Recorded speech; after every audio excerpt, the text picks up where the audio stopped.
Pero po, samahan niyo ako magluto ng fish in a butter. I'm frying fish in a butter. I'm going to make a sandwich. Fish sandwich po.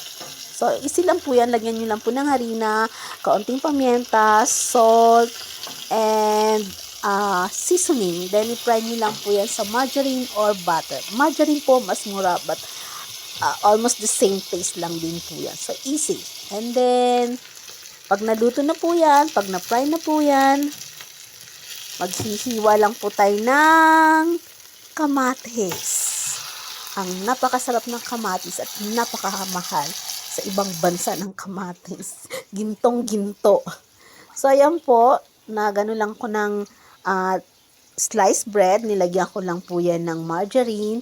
And then, naghiwa po ako ng tomato, ng kamatis. Yan po, lagay lang po natin sa ibabaw ng ating tinapay. And then, luto na po yung aking isda in a butter. So, ilalagay ko lang po yan. Ganyan lang po. At then, yung aking avocado po, ilalagay ko po. Mas masarap po yung avocadong ilagay dyan kapag hindi siya overripe. So, yung katamtaman lang po. So, ilagay lang po natin yan sa ibabaw.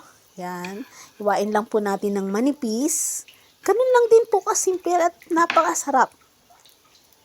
Yung malinamnam po kasi siya. At saka ang avocado po kasi is good for memory. Lalo na sa mga nagkakaedad na. So, fresh na fresh po yan.